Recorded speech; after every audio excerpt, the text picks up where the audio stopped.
Hello दोस्तों, नमस्कार। मैं जितेंद्र शर्मा आज फिर नए साइंस के नए टॉपिक के साथ फिर आपके बीच में हाजिर हूं। आपका हार्दिक स्वागत करता हूं ऑनलाइन प्लेटफॉर्म में आपका। और आप हमारी वीडियो एक एक करके आपने कम से कम साइंस की मोस्ट टॉपिक आपने देख रखे हैं। और अब मुझे उम्मीद है कि आपको समझ भी आ रहा होगा, साइंस की क्लासेज अच्छा भी लग रहा होगा। और यदि कहीं समझ में नहीं आ रहा होगा तो मैं समझता हूँ कि आपको फीडबैक ही मुझे आगे बढ़ाएगा। तो इस तरह से यदि आप छोटे छोटे पॉइंट यदि आप क्लियर करते रहोगे मेरे वीडियो से, तो आपको कहीं न कहीं किसी न किसी प्रतियोगी परीक्षाओं में लाभप्रद साबित होगा। चलिए, आज की जो टॉपिक है अपना, वो टॉपिक है अपना पृष्ठ तनाव की बात करते हैं, सरफेस टेंशन की बात करते हैं।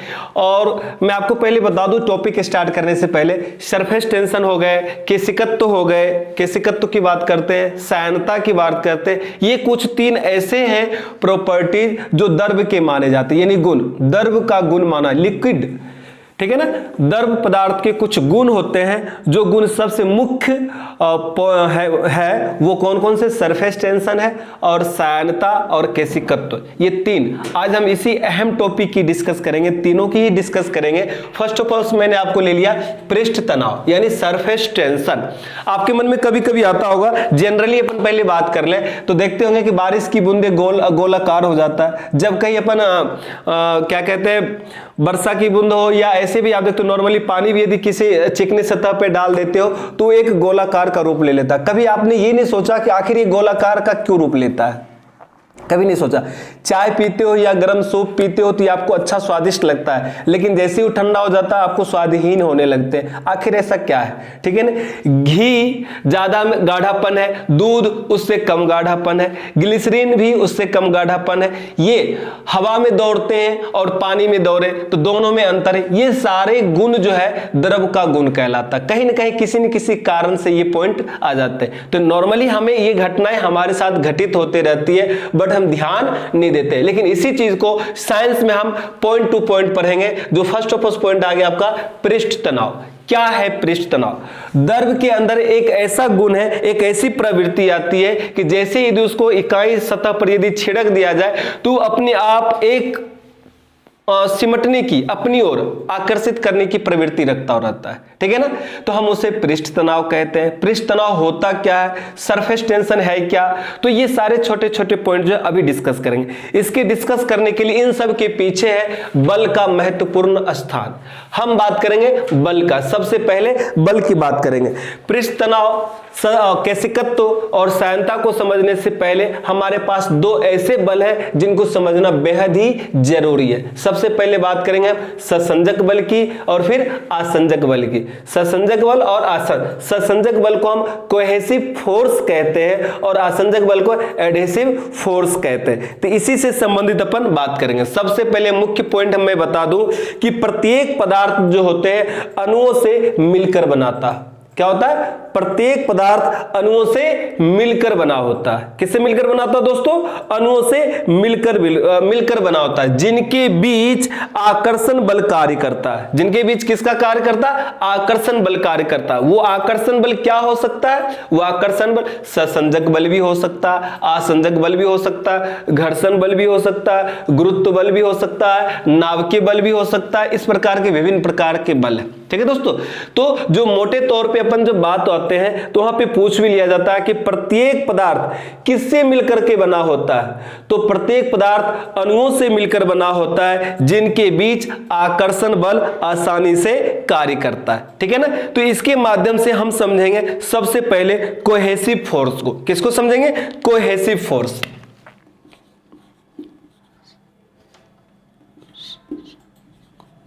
ससंजक बल, कोहेसिव फोर्स। ठीक है ना दोस्तों। कोहेसिव फोर्स क्या होता है? कोहेसिव फोर्स और कहां इसका प्रयोग किया जाता है, किनके बीच ये आकर्षण बल की तरह कार्य करते हैं। ठीक है दोस्तों। तो इनकी डिस्कस करेंगे। एक ही पदार्थ के अणुओं के बीच, एक ही पदार्थ के अणुओं के बीच लगने वाला आकर्षण बल ससंजक बल कहलाता है दोस्तों। क्या कहा दोस्तों मैंने? एक ही पदार्थ के अणुओं के बीच लगने वाला आकर्षण बल ससंजक बल कहलाता है। तो लिख दे अपन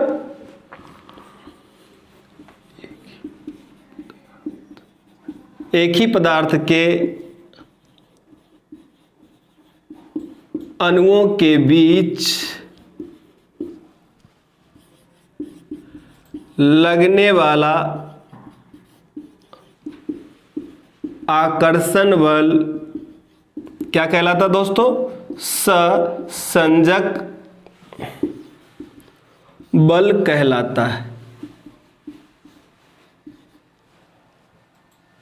सहसंजक बल कहलाता है, यानी कोहेसिव फोर्स कहलाता है दोस्तों। चलिए, सबसे अधिक सहसंजक बल किसमें होता है? पहला क्वेश्चन अब यहां से पूछ लिए जाते हैं दोस्तों कि सबसे अधिक सहसंजक बल या कोहेसिव, आपको कभी कभी इंग्लिश के वर्ड को हिंदी में भी लिख दे सकता है, कोहेसिव फोर्स, ठीक है ना, कि सबसे अधिक सहसंजक बल किसमें होता है? आपके पास वहां पे 4 ऑप्शन होते हैं, ठोस में होता है, द्रव में होता है या गैस में होता है। तो आपको बताना है सबसे अधिक जो सहसंजक बल का मान होता है वो ठोसों में होता है। ठोसों में सहसंजक बल का मान अधिक होता है और गैसों में सहसंजक बल का मान कम होता है। क्या होता है? सहसंजक बल का मान कम होता है, जबकि गैसों में सहसंजक बल का मान 0 होता है। यही कारण है कि उनमें विसरण का गुण पाया जाता है। किसमें? गैसों में।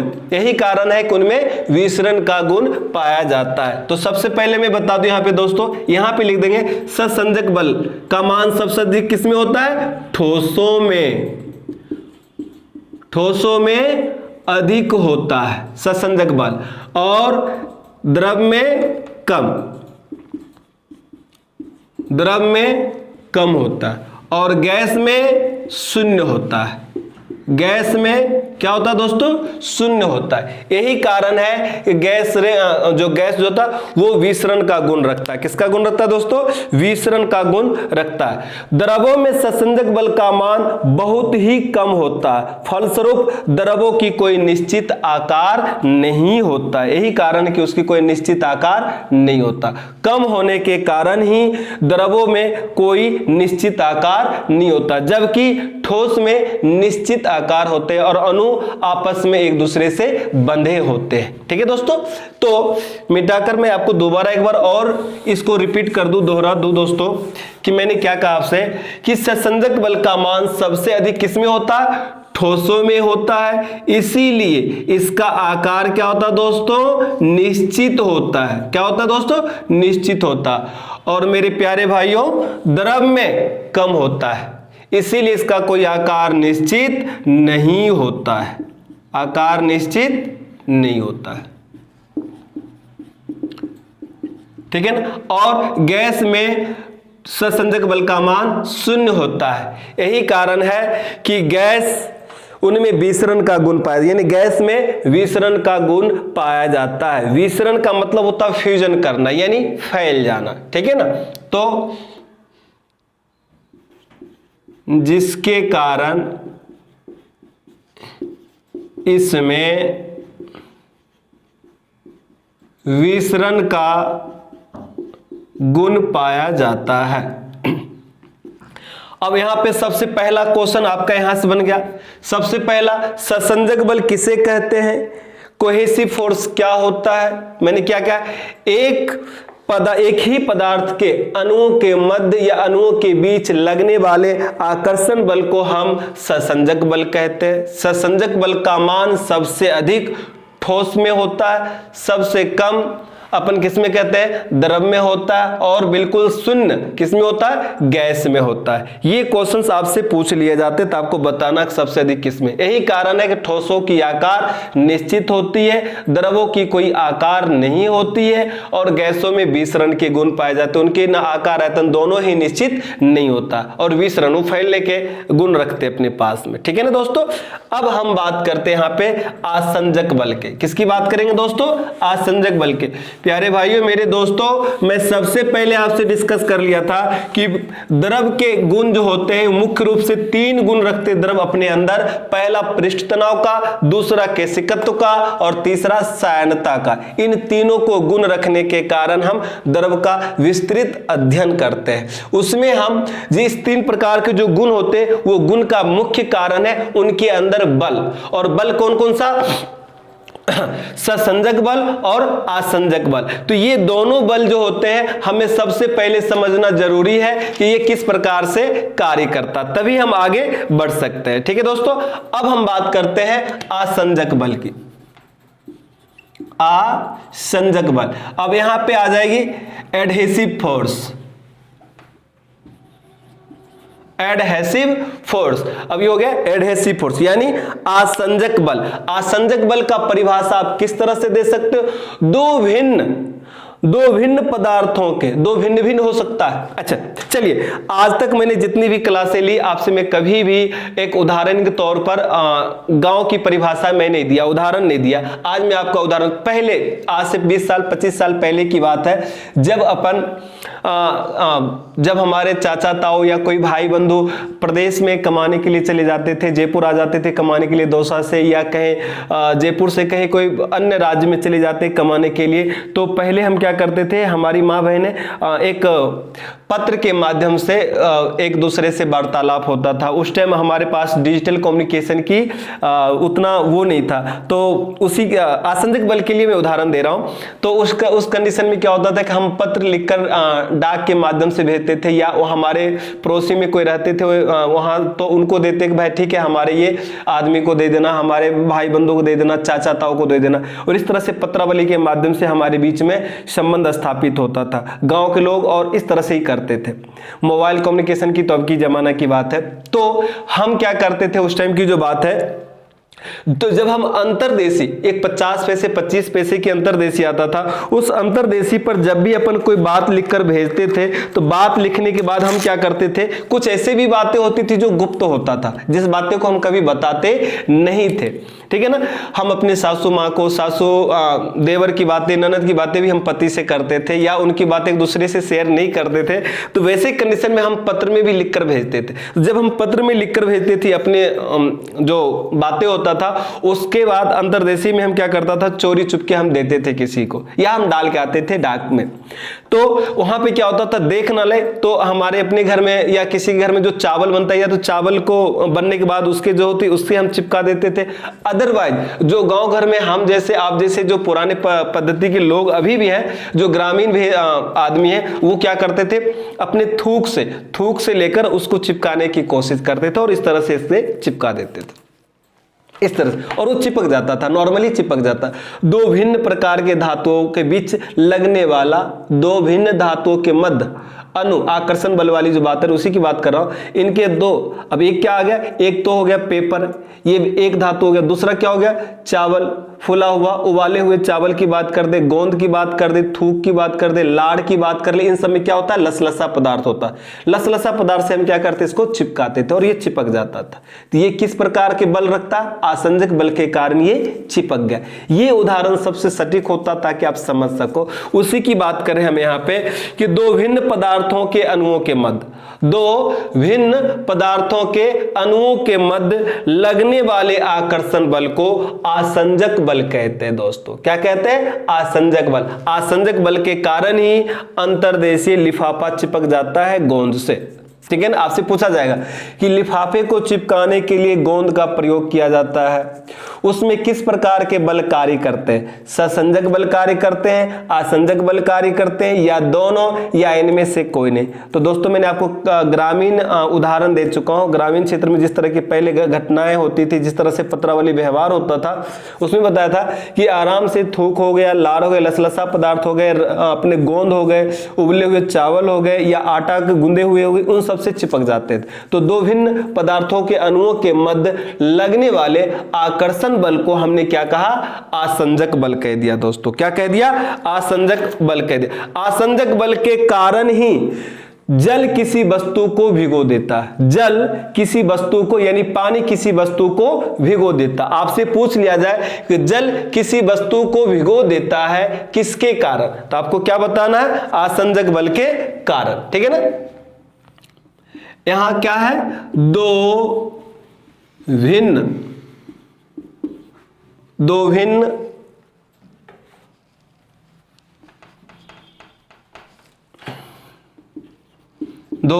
भिन्न पदार्थ के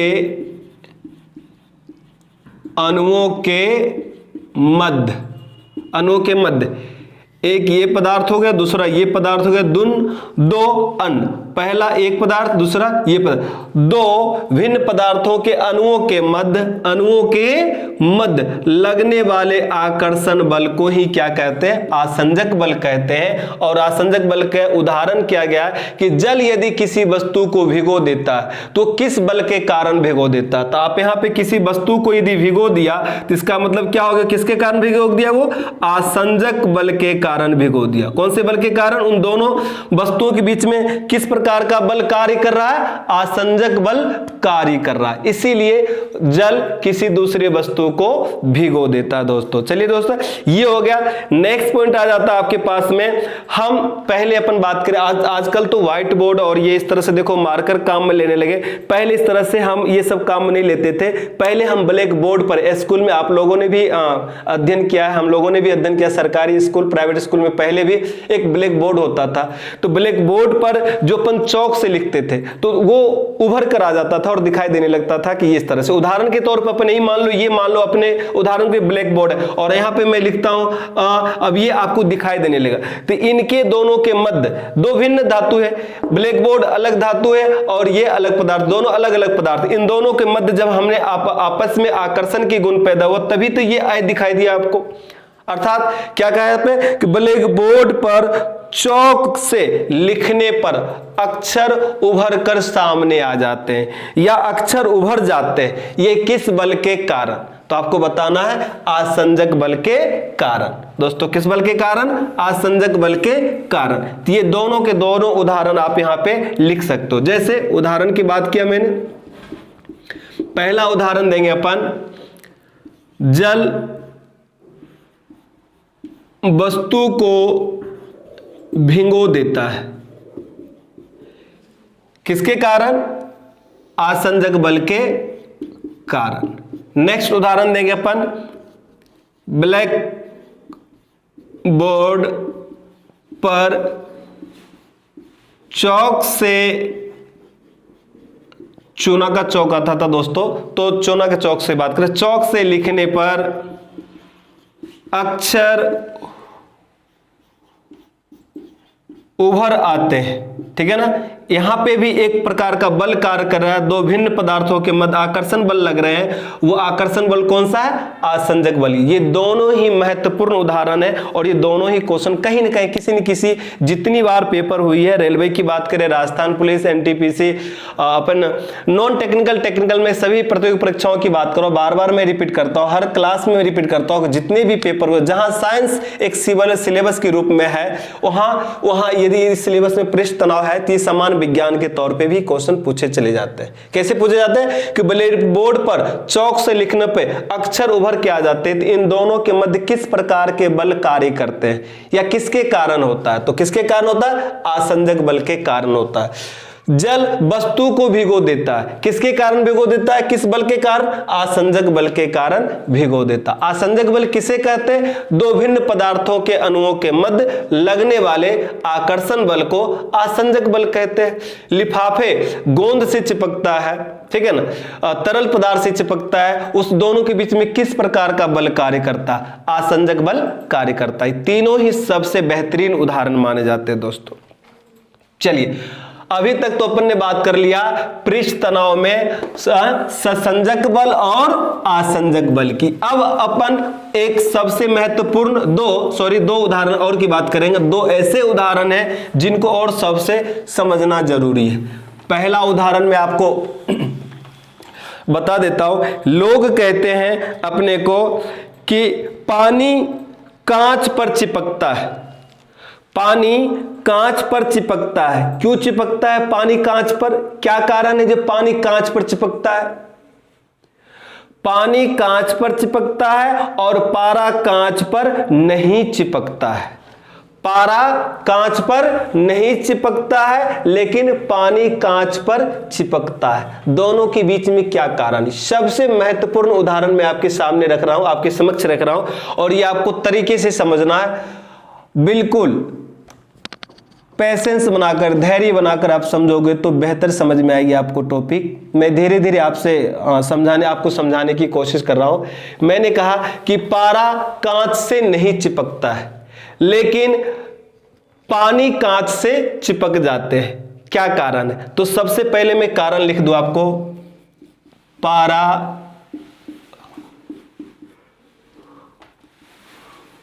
कांच से नहीं चिपकता है। क्या नहीं चिपकता है? क्या कारण है? ठीक है ना। यदि आपसे पूछ लिया जाए कि पारा कांच से नहीं चिपकता या कांच पर नहीं चिपकता है, क्यों? तो आप बताओगे क्योंकि पारा और कांच के अणुओं के मध्य लगने वाला आसंजक बल जो होता है वो पारे के अणुओं के मध्य लगने वाले ससंजक बल से कम होता है। किससे कम होता है? ससंजक बल से कम होता है। दोबारा मैं बता दूं कारण क्या है, क्यों पारा कांच पर या कांच से नहीं चिपकता या कांच पर नहीं चिपकता है, दोनों आप लिख लो, कांच पर। क्यों? क्योंकि क्या कहा दोस्तों मैंने? क्योंकि पारा और कांच के अणुओं के मध्य लगने वाला आकर्षण बल यानी असंजक बल पारे के अणुओं के मध्य लगने वाले ससंजक बल से कम होता है। यही कारण है कि पारा कांच पर नहीं चिपकता। ठीक है दोस्तों, ये होगा मोस्ट इंपोर्टेंट पॉइंट। दोबारा मैं एक बार और रिपीट कर देता हूं, ये सबसे महत्वपूर्ण माना जाता है, हर बार क्वेश्चन में पूछे जाते हैं, इसीलिए मुझे तसल्ली होता है कि मैं एक बार और बता दूं। क्या बताया दोस्तों? पारा कांच पर नहीं चिपकता है, क्या कारण है या क्यों? तो क्या कहेंगे? क्योंकि पारा और कांच के मध्य जो अणुओं के मध्य जो आकर्षण बल होता है यानी आसंजक बल जो होता है वो पारे के अणुओं के मध्य लगने वाले ससंजक बल के मान से कम होता है। यही कारण है कि पारा कांच पर नहीं चिपकता है। और यदि आपसे पूछ लिया जाए पानी कांच को भिगो देता है, पानी कांच को भिगो देता है, क्या कारण है? तो पानी कांच पर चिपकता है या भिगो देता है क्योंकि पानी और कांच के अणुओं के मध्य लगने वाला आकर्षण बल जो है वो पानी के अणुओं के मध्य लगने वाले ससंजक बल से अधिक होता है। इसीलिए पानी कांच को भिगो देता है या पानी कांच से चिपक जाते हैं। क्या कहा दोस्तों?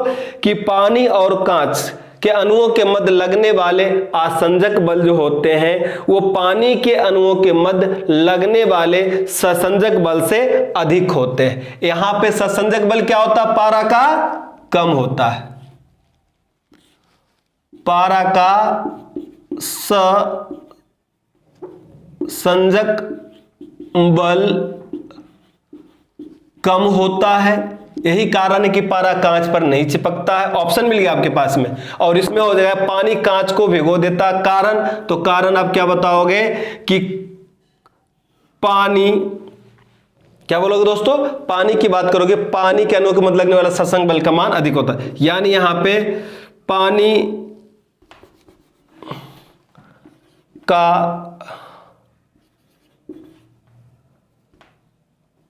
पानी का अधिक ससंजक बल होता है, ससंजक बल होता है। ठीक है ना, अधिक ससंजक बल होता है जिसके कारण ये क्या करता है? भिगो देता है। ठीक है ना, ये दो मान कर। अब आपसे क्वेश्चन, पानी कांच को भिगो देता है या पानी कांच पर चिपक जाता है? पर चिपकता है। ठीक है ना, तो आप क्या कहोगे? क्या कारण है? कारण है कि पानी का ससंजक बल का मान अधिक होता है। पानी और कांच के अणुओं के मध्य लगने वाले आकर्षण बल से पानी के मध्य अणुओं के मध्य लगने वाले जो ससंजक बल का मान होता है वो अधिक होता है, इसीलिए चिपक जाता है। पारा कांच पर नहीं चिपकता है। क्या कारण? क्योंकि पारा का जो ससंजक बल का मान होता है वो कम होता है, इसीलिए नहीं चिपकता। ये दोनों ही सबसे most important, very very most माने जाते, बहुत ही महत्वपूर्ण माना गया उदाहरण। ये दोनों ही उदाहरण कभी न कभी पूछ लिए जाते हैं, और मैं सिर्फ ससंजक बल को ही छोड़ देते हैं पढ़कर, नहीं। अब अपने को ये भी ध्यान में रखना है। चलिए दोस्तों, ये हो गए अपने ससंजक बल और आसंजक बल की टॉपिक का डिस्कस।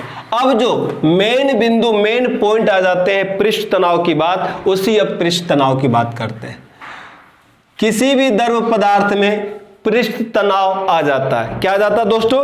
पृष्ठ तनाव आ जाते हैं। किस बल के कारण आ जाते हैं? आपसे यदि कोई पूछ लिया जाए सबसे पहले द्रव में पृष्ठ तनाव का क्या कारण है, किस कारण से आ जाते हैं, तो आपको क्या बताना है? ससंजक बल के कारण। किसके कारण? ससंजक बल के कारण। सबसे पहले द्रव में पृष्ठ तनाव का गुण होना किस बल के कारण?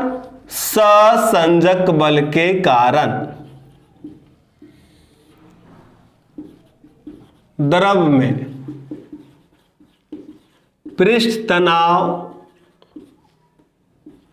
का गुण होना, किसका गुण होना? पृष्ठ तनाव का गुण होना। किस बल के कारण? ससंजक बल के कारण। अब मेन पॉइंट, पृष्ठ तनाव क्या है, किसे कहते हैं पृष्ठ तनाव? पृष्ठ तनाव क्या है, किसे कहते हैं पृष्ठ तनाव? सबसे पहले यह समझना है, द्रव का स्वतंत्र पृष्ठ सदैव तनाव में रहता है।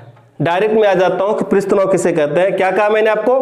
कि द्रव का स्वतंत्र पृष्ठ, यानी बिल्कुल स्वतंत्र, जिसके ऊपर कोई दबाव ना हो, स्वतंत्र पृष्ठ सदैव तनाव में रहता है तथा उसमें कम से कम क्षेत्रफल प्राप्त करने की प्रवृत्ति रखता है या प्रवृत्ति होती है। तो द्रव के पृष्ठ का यह तनाव ही क्या कहलाता? पृष्ठ तनाव कहलाता है। दोस्तों फिर मैं दोबारा रिपीट करता हूं, सबसे शानदार है। मैंने क्या कहा?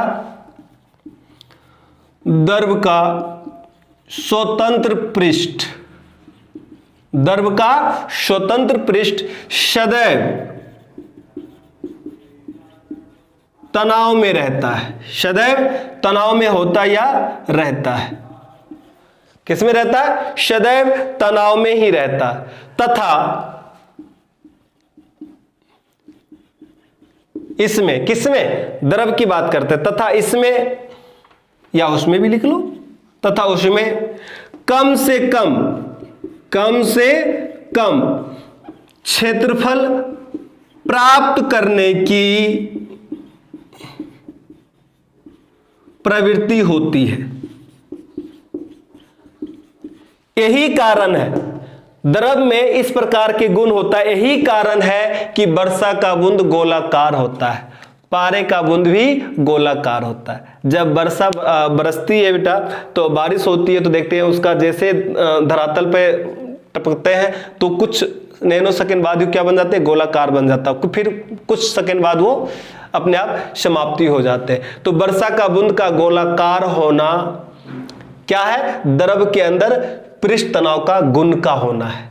द्रव में पृष्ठ तनाव का गुण के होने के कारण वर्षा का बूंद भी क्या होता है? गोलाकार होता है। दोस्तों यही कारण है, और यही कारण है कि पारे का कण भी क्या होते हैं? गोलेकार होते हैं दोस्तों। तो चलिए दोस्तों, अपन बात कर रहे थे पृष्ठ तनाव।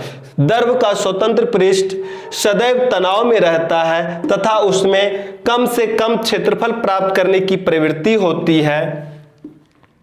कम से कम क्षेत्रफल प्राप्त करने की प्रवृत्ति होती है। द्रव के पृष्ठ का यह तनाव ही क्या कहलाता दोस्तों?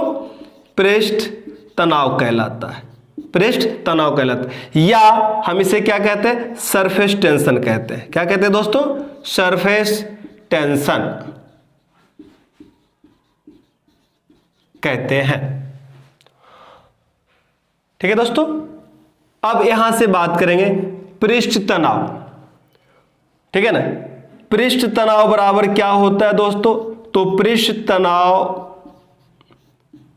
बराबर अपने को सूत्र भी पता होना चाहिए, क्योंकि हमेशा इसमें सूत्र ही पूछे जाते हैं दोस्तों कि सूत्र किस प्रकार से अपन डिफाइन। तो पृष्ठ तनाव का सूत्र की बारे यदि बात करें तो यहाँ लिखेंगे पृष्ठ तनाव को हम डिफाइन व्यक्त करते टी से, और टी बराबर होता है F/L, यानी बल बटा क्षेत्रफल।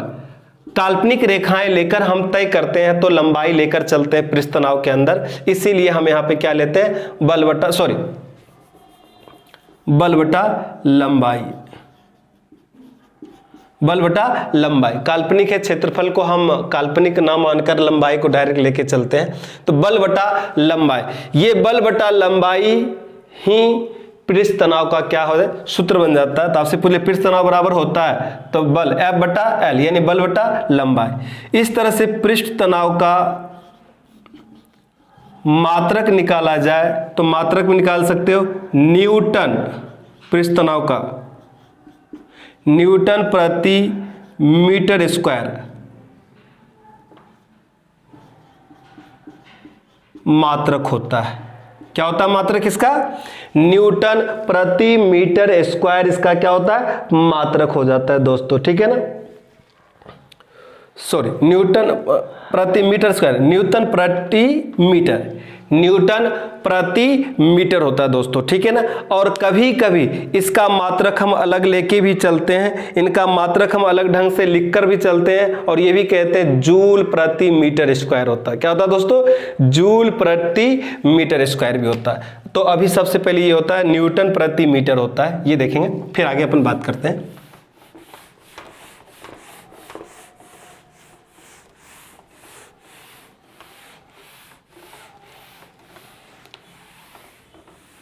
यदि आपसे कोई पूछ लिया जाए पृष्ठ तनाव का अन्य मात्रक भी होता है, क्या पृष्ठ तनाव का अन्य मात्रक भी होता है, तो मैं बता दूं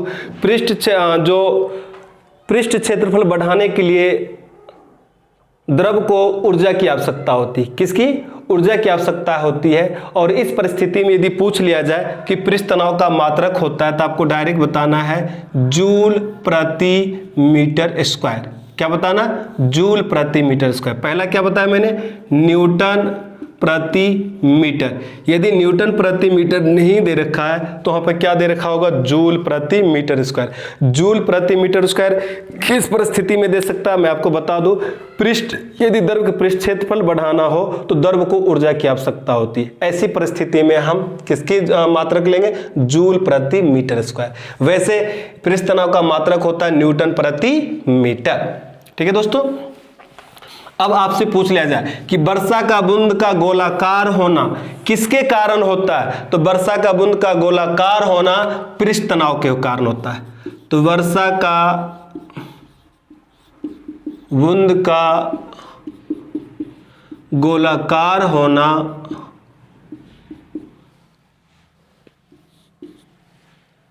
कारण क्या दोस्तों? पृष्ठ तनाव। पारे के कण का गोलाकार होना किसके कारण? पृष्ठ तनाव के कारण। ये सबसे मोस्ट इंपोर्टेंट उदाहरण है जो हमेशा कहीं न कहीं किसी न किसी तरीके से पूछ लिए जाते हैं दोस्तों। और आपसे ये पूछा जाएगा तो आपको बताना भी होगा कि इसी तरह से अपन कारण समझ लेंगे और अपने को आंसर पे टिक लगाना है, ठीक है दोस्तों। आगे पृष्ठ तनाव के कुछ उदाहरण भी होते हैं जो पेपर में बार बार पूछे जाते हैं, उसको भी ध्यान रखना है। सबसे पहले पूछ लिया जाता है कि पतली सुई का पानी पर तैरना। किसका? पतली सुई का पानी पर तैरना। क्या कारण है? तो आपको बताना है पतली सुई के पानी पर तैरने का कारण है पृष्ठ तनाव। क्या? पृष्ठ तनाव। किस तरह से? पतली सुई पृष्ठ तनाव के कारण ही पानी पे तैराई जा सकती है, ठीक है ना। तो आपको सिंपल सुन बताना किसके कारण? तो पृष्ठ तनाव के कारण। नेक्स्ट पूछा जाएगा साबुन के घोल के बुलबुले बनना। साबुन के घोल के बुलबुला बनना भी किसके कारण होता है? तो पृष्ठ तनाव के कारण होता है। और आसानी से मैल निकाल लिए जाते हैं कपड़े से, ठीक है ना। गर्म सूप का स्वादिष्ट होना यह भी किसके कारण होता है? पृष्ठ तनाव के कारण होता है। आपसे उदाहरण सिर्फ पूछे जाएंगे। गर्म सूप का स्वादिष्ट होना किसके कारण होता है? पृष्ठ तनाव के कारण, सहायता के कारण, केशिकत्व के कारण, या इनमें से कोई नहीं। तो आपको टिक लगाना है पृष्ठ तनाव के कारण। इसके अलावा पूछ लिया जाए कि शेविंग ब्रश के बाल आपस में चिपक जाते हैं। जब अपन पानी में डुबोते हैं, शेविंग ब्रश जो करते हैं, यदि पानी में डुबोते हैं तो फैल जाती है, लेकिन जैसे उसको बाहर निकालते हैं तो आपस में चिपक जाता है। किसके कारण? तो आपको बताना पृष्ठ तनाव के कारण। तो चलिए दोस्तों, अपन कुछ उदाहरण है, उस उदाहरण को भी लिख लेते हैं।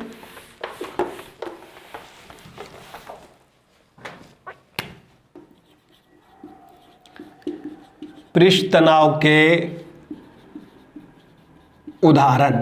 नंबर 1 उदाहरण बताया, पतली सुई का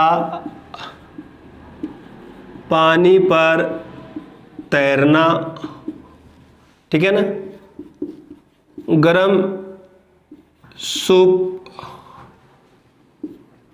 का स्वादिष्ट लगना या स्वादिष्ट होना, ठीक है ना, शेविंग ब्रश का आपस में चिपकना, ठीक है ना। ये सारे के सारे क्या है दोस्तों? पृष्ठ तनाव का उदाहरण होता है। सबसे एक और उदाहरण माना जाता है कि पूछा भी जाता है क्वेश्चन कि स्थिर जल की सतह पर, किस पे? स्थिर जल की सतह पर मच्छरों का लार्वा तैरता है, परंतु जल में मिट्टी का तेल छिड़क दिया जाए तो उसका पृष्ठ तनाव कम हो जाता है, जिससे लार्वा पानी में डूबकर मर जाता है। तो आपसे यहां पूछा जाता है कि स्थिर जल की सतह पर मच्छरों का लार्वा तैरता है, ठीक है ना, लेकिन जैसे उसमें मिट्टी तेल डाल दिया जाता है तो वो मच्छर का लार्वा क्या होता है? समाप्त हो जाता है और लार्वा पानी में डूबकर मर जाता है, ठीक है ना। तो ये किसके कारण होता है? तो आपको बताना ये भी होता है पृष्ठ तनाव के कारण। किसके कारण दोस्तों? पृष्ठ तनाव के कारण, ठीक है ना। जब शुद्ध जल में डिटर्जेंट मिलाया जाता है या डाला जाता है तो पानी का पृष्ठ तनाव घट जाती है, जिससे आसानी से कपड़ों से मैल निकल जाती है और धुलाई हो जाती है, ठीक है दोस्तों। सबसे महत्वपूर्ण उदाहरण माना गया है। आपसे पूछ लिया जाए कि जब शुद्ध जल में डिटर्जेंट डाला जाता है तो पानी का पृष्ठ तनाव होता है कितना, यानी पृष्ठ तनाव घट जाता है, बढ़ जाता है या अपरिवर्तित, तो आपको बताना है इनका मान घट जाता है दोस्तों। किसका मान? पानी का पृष्ठ तनाव घट जाता है। तो ये कुछ उदाहरण है जो उदाहरण आपको पेपर में कहीं न कहीं किसी न किसी तौर से क्वेश्चन के रूप में पूछ लिए जाते थे। चलिए, पृष्ठ तनाव के बाद अब ये अपन नए टॉपिक देखेंगे। नए टॉपिक के रूप में लेंगे सयानता की बात करेंगे, जिसको कहते हैं विस्कोसिटी। किसकी बात करेंगे दोस्तों? विस्कोसिटी की बात करेंगे। क्या होता है विस्कोसिटी, इसकी बात करते हैं पर। सयानता, सयान बल, सयानता, सयान बल, सयान होता क्या दोस्तों? किस प्रकार से अपन कह सकते हैं कि सयानता का भी गुण द्रव में होता है? अपन तो अभी तक देखे नहीं। आप प्रतिदिन यानी डेली, दैनिक जीवन में हमेशा इसकी सामना करते हो। दूध पीते हो, घी का उपयोग होता है, ग्लिसरीन का उपयोग होता है, हर प्रकार के तरल पदार्थ का प्रयोग करते हो। कोई अधिक गाढ़ा होता है, कोई पतला होता है। तो किसी तरल पदार्थ का अधिक गाढ़ापन होना ही क्या कहलाता है? सयानता कहलाता है। जो तरल पदार्थ अधिक गाढ़ा होगा वो क्या कहलाएगा? सयानता कहलाएगा। उस तरल पदार्थ का गुण हो जाता है सयानता। तो अपन यहां सबसे पहले बात करें सयानता का मतलब है द्रव पदार्थ का गाढ़ापन होना।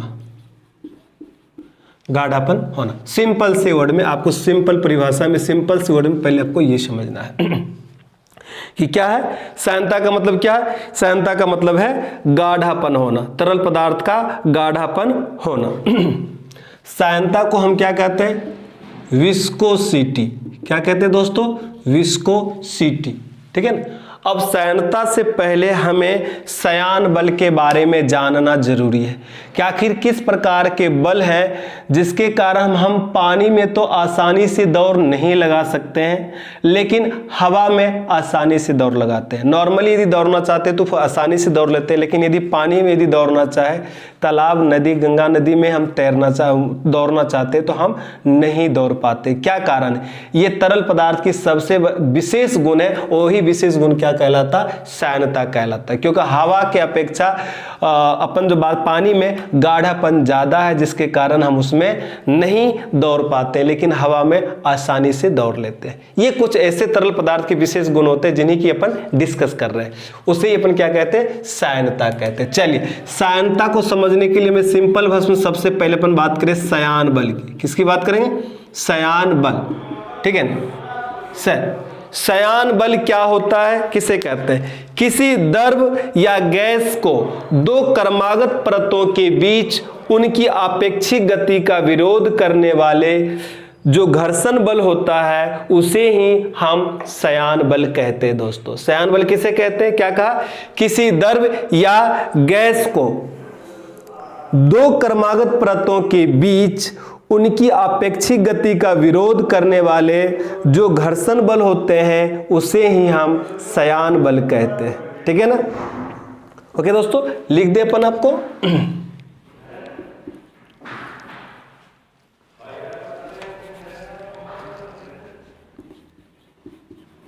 किसी द्रव या गैसों के दो क्रमागत परतों के बीच आपेक्षिक गति का विरोध करने वाला घर्षण बल श्यान बल कहलाता है। क्या कहलाता है दोस्तों? श्यान बल कहलाता है। ठीक है, ये सबसे पहले होना जरूरी है। श्यानता को समझने से पहले क्या होना चाहिए? श्यान बल। अब इसके अंदर सबसे पॉइंट जो है, अब अपन बात करेंगे श्यानता क्या होता है। ये द्रव का क्या एक विशेष प्रकार का गुण है। द्रव का वह गुण जिसके कारण वह विभिन्न परतों में होने वाली आपेक्षिक गति का विरोध करता है। क्या कहा दोस्तों? अब श्यानता की बात करेंगे। श्यानता यानी विस्कोसिटी। क्या कहा दोस्तों? अब इसके लिए समझना अपने को कि इसकी परिभाषा क्या है, कि द्रव का वह गुण जिसके कारण वह विभिन्न परतों में होने वाले आपेक्षिक गति का विरोध करता है। क्या कहलाता है दोस्तों? श्यानता कहलाता है। क्या कहलाता है दोस्तों? श्यानता कहलाता है। तो लिख सकते हैं अपन यहां पे, क्या लिखा दोस्तों?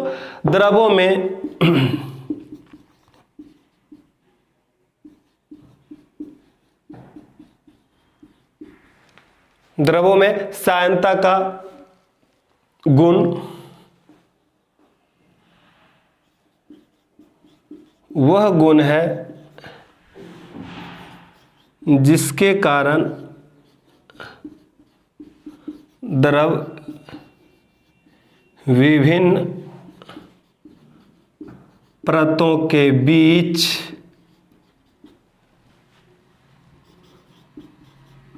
आपेक्षिक गति का क्या करता है दोस्तों?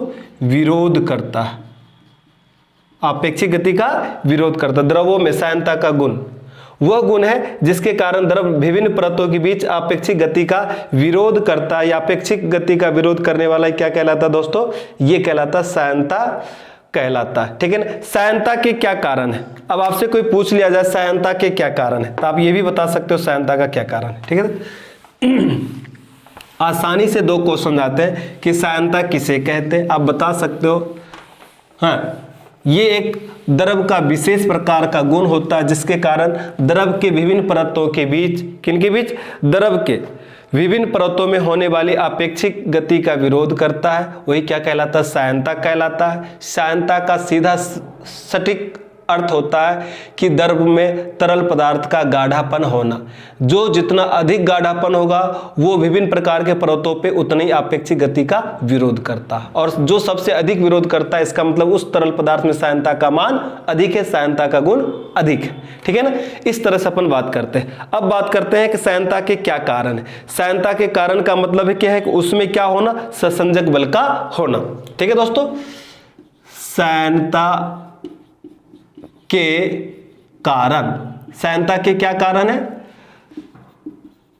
द्रव में ससंजक बल का होना। डायरेक्ट में लिख देता हूं ससंजक बल का कारण। ससंजक बल का होना क्या है, सायनता का कारण है। ठीक है दोस्तों, आपसे कोई पूछ लिया जाए कि द्रव में सायनता के गुण पाए जाते हैं, किस बल के कारण पाए जाते हैं, आपको बताना ससंजक बल के कारण पाए जाते हैं। क्यों? क्योंकि द्रवों में सायनता का कारण द्रव में अणुओं के बीच कार्य करने वाले ससंजक बल है। ठीक है, इन्हीं के कारण उनमें ऐसा होता है। गैसों में सायनता का कारण अणुओं की एक परत से दूसरी परत में अणुओं का विसरण होता है। आपसे कोई पूछ लिया जाए तो आप बता सकते हो कि गैसों में सायनता का जो कारण होता है वो किसके कारण होता है, कि अणुओं की एक परत से दूसरे परत में अणुओं का विसरण होना। अणुओं का विसरण होना क्या कहलाता है, गैसों में सायनता का कारण कहलाता है। सायनता तभी कार्यशील होती है जब एक पदार्थ की विभिन्न परतों में सापेक्ष गति हो। यही कारण है कि ठोसों में सायनता नहीं होता है। किसमें सायनता नहीं होता? ठोसों में सायनता नहीं होता। सिर्फ सायनता के जो गुण पाए जाते हैं वो द्रव और गैस में होता है। ठीक है दोस्तों, तो आपसे कोई पूछ लिया जाए सायनता का गुण किसमें होता है, तो बताना है सायनता ठोस में नहीं होता है। सायनता सिर्फ द्रव व गैस में होता है। सबसे अधिक किस में होता है, द्रव में होता है, और सबसे कम किस में होता है, गैस में होता है। सबसे अधिक सायनता का मान किस में, द्रव में, और सबसे कम गैस में। आपसे यह पूछ लिया जाए कि आदर्श तापमान पर, किस तापमान पे, आदर्श तापमान पर सायनता का मान कितना होता द्रव पदार्थ में, तो कभी ऐसी पॉसिबल तो नहीं है, लेकिन आपको बताना है कि आदर्श तरल द्रव पदार्थ का सायनता का जो मान होता है वो 0 होता है, लेकिन कभी भी ऐसी स्थिति नहीं आई। ठीक है ना दोस्तों, ये सबसे मोस्ट इंपोर्टेंट टॉपिक माने जाते हैं कि आदर्श तरल द्रव पदार्थ का सायनता का मान कितना होता था, आपको बताना 0, लेकिन ऐसा व्यवहारिक में हम प्रयोग में नहीं लेते हैं। ठीक है, नेक्स्ट पॉइंट इसमें आ जाता है दोस्तों आपके कि सायनता पे ताप का प्रभाव, सायनता पर ताप का प्रभाव, इसको भी समझ सकते हैं। ताप का प्रभाव, ठीक है ना, सबसे मोस्ट इंपोर्टेंट टॉपिक माने जाते हैं सायनता के अंदर यदि देखें तो। यानी ताप बढ़ा दिया जाए तो द्रव का सायनता घट जाती है। ठीक है दोस्तों, घट जाती है। और यदि अपन बात करें कि गैस में, तो गैस में बढ़ जाती है, गैस में बढ़ जाती है। तापमान बढ़ाने से द्रव का सायनता घट जाता है और गैस का बढ़ जाता है। इस तरह से आपको सबसे मोस्ट इंटरेस्टिंग आपसे पूछा जाता है कि ताप बढ़ाने पे द्रवों की सायनता क्या होती है, कम होती है, अधिक होती है, या इनमें से कोई नहीं, तो आपको टिक लगाना कम हो जाती है, जबकि गैसों की बढ़ जाती है। अब आपके पास आता दाब का प्रभाव।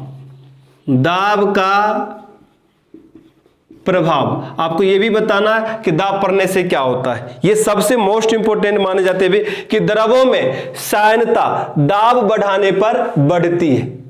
द्रवों में सायनता जो होता है, द्रवों में सायनता दाब बढ़ाने पर बढ़ती है तथा गैसों की सायनता क्या होता है, दाब बढ़ाने पर कोई प्रभाव नहीं पड़ता है, इनके ऊपर कोई प्रभाव नहीं पड़ता। आपसे पूछ लिया जाए कि दाब का प्रभाव, द्रव का सायनता पर दाब का प्रभाव क्या होता है, बढ़ने से, दाब बढ़ाने से बढ़ती है और गैस पर कोई प्रभाव नहीं पड़ता है। ये सबसे अधिक क्वेश्चन पूछे जाते हैं पेपरों में।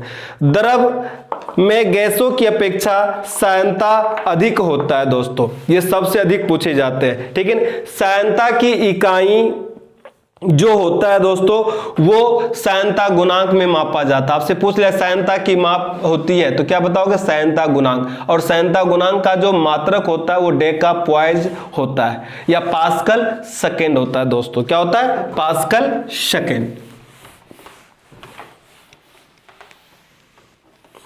यदि आपसे कोई पूछ लिया जाए सायनता की माप, किसकी माप, सायनता की माप होता है, मापा जाता है किससे, सायनता गुणांक से, किससे, सायनता, जिसे हम नीटा से डिनोट करते हैं दोस्तों। और सायनता गुणांक का जो मात्रक होता है वो डेका पॉइजली होता है या हम पास्कल सेकेंड भी कहते हैं दोस्तों। क्या कहते हैं, पास्कल सेकेंड भी कहते हैं। सबसे अधिक सायनता जो होता है वो किस में होता है, द्रव में होता है, और सबसे कम किस में बताया मैंने, गैस में होता है, लेकिन ठोस में बिल्कुल ही नहीं होती दोस्तों। ये हमारी सायनता और पृष्ठ तनाव की जो द्रव की विशेष प्रकार की गुण थी वो आज समाप्त हो गया। अगले नेक्स्ट क्लास में हम बात करेंगे केशिकत्व की बात करेंगे। तब तक के लिए राम राम।